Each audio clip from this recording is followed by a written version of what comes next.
Everybody, welcome to a rather dreary zone in Stalker 2 Heart of Chernobyl, and in this beginner's guide video I want to talk about weapon attachments, weapon and gear blueprints, and where to find them. So in the description below this video you'll find some links, and in those links they'll take you to web pages that have maps and guides about where to find weapon blueprints and weapon attachments.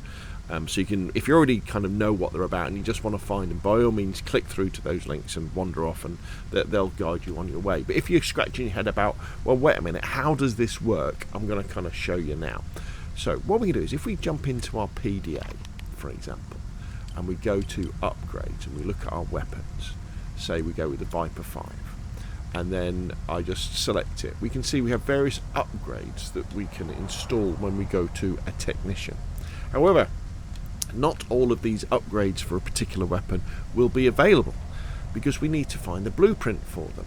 And the blueprints are scattered around the map, and blueprints are little USB flash drives that when you pick one up it disappears from your inventory, but the ability then to do that upgrade you then have for that character forever. So for example, if the upgrade was to make the submachine gun fire faster, once I'd got that specific blueprint, that specific little USB drive, and picked it up, I could then upgrade any of the Viper 5s that I pick up in the future when I go to a technician who can do it all the time. So it's not a one-off thing. So you just need to remember that, because if I show you here, so if we go up to this box here and we open it up, we'll see inside there is a blueprint for Aramid lining. Now it's only for the Sphere M20 helmet, and you find this with blueprints. There's dozens and dozens of them in the game because they're specific to specific pieces of kit.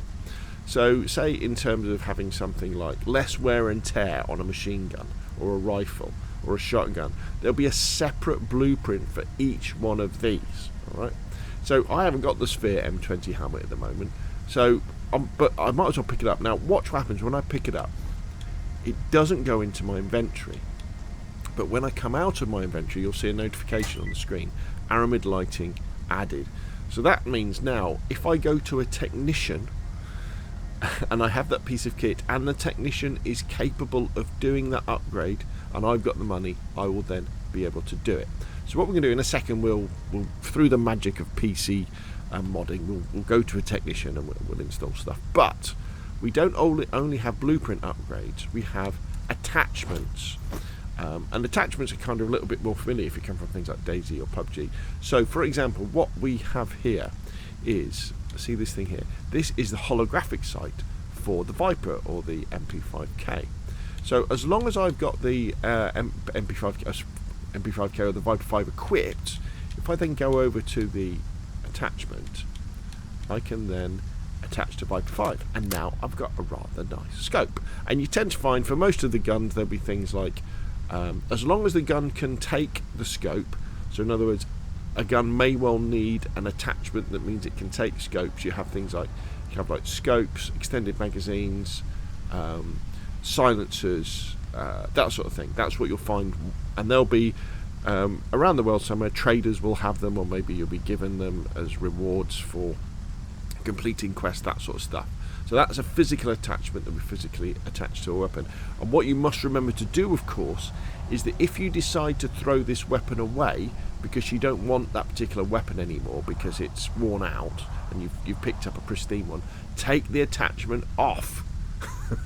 Otherwise you're going to lose it. Where that doesn't apply to blueprints, because blueprints you don't take off a weapon, they only get applied at a technician. Anyway, so that's attachment. So let's go and find a technician now and apply. Now because I've got a mod installed that gives me access to the console, hopefully we can teleport over to the rookie village and go and see a technician, and we can see how that works. There we go. Wait for everything to load in. Here we go. If we go up here, we go up here, we go over here, there's the technician called Multi-Tool, which I think is really, really funny. So here it is. Here's a technician, so we can talk to. Hello. Yeah. Yep. So I want to hit upgrade. Okay, let's get on with it. Now, the first thing you probably want to do is repair your weapons and your gear. So you can see my pistol, so let's fix that. Let's repair that one. Let's repair that one. My helmet needs repairing, so let's repair that. Let's repair my jacket that way. So, while we're at the jacket, so if we select the jacket and then go over, you can see we've got these various points that we can select. And then when we go into them, we can see the various upgrades that we can apply. And if you select one, it will then give you a price at the bottom, how much it's going to cost to apply it, whether you can do it or not. So it may say something like, this technician can't do this, or you need a blueprint to do this thing, or you need to have applied a previous upgrade first. And then you can decide what you want to do. So I can apply an asbestos layer for giving me better protection against thermal damage, or a silicon ceiling, which will give me better protection against chemicals. Interesting. And then you can say, okay, so if I go up this kind of path, I can then apply meta-aramid, and that gives me thermal protection and electrical protection, but I must have thermal. Or if I went to this one, so this protects me against radioactivity, but I must have this one. And then once I've got both of those, or either of those equipped, I can then equip this one, which will give me better protection against radioactive stuff. So you can decide where you want to go. Now, it's important to come and visit technicians regularly, not only to repair your weapons and your kit, but also what you might have done is, while you're on a mission, you may well have found that maybe halfway through it, your armor has become really damaged, and you've swapped it out for some different armor, and you've had to leave your old armor behind. So all those upgrades that you applied are gone. So you'll need to come along and spend a load of cash and upgrade your existing armor, or repair it. But often in Stalker 2, and the original games, you come across the problem of not being able to carry enough kit, and you end up having to drop stuff. So you'll come back here and do stuff.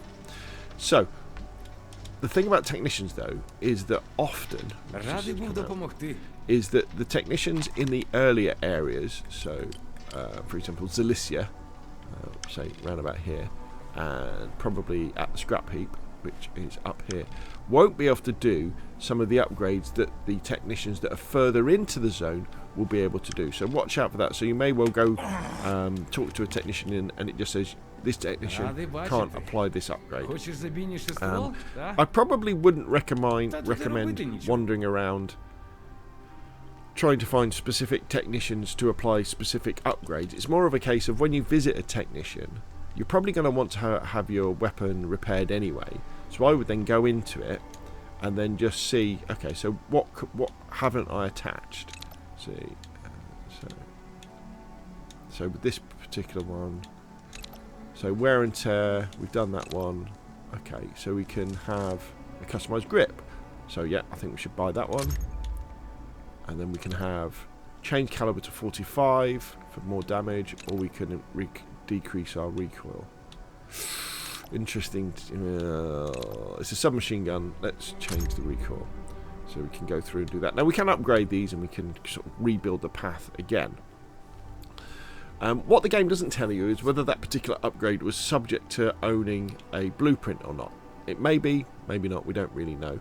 But just remember again that if you do abandon a weapon, that those upgrades will now have gone, and when you pick up a new weapon you need to go in and apply them.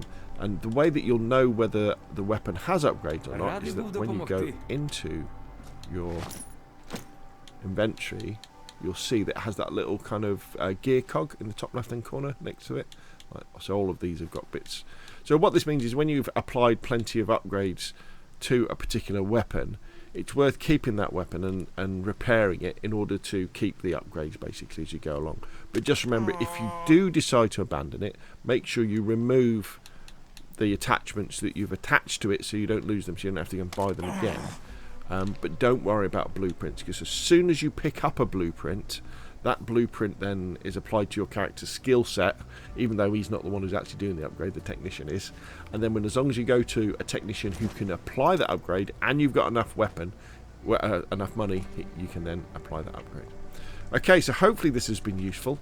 And again, in the description below this video, you'll find links to websites that show you where to find all of these different things if you want to go hunting for them, especially if you're in the end game scenario, you can do that as well. So if you found this useful, hit like. If you want to see more of the same, press subscribe, and of course I'll see you again soon.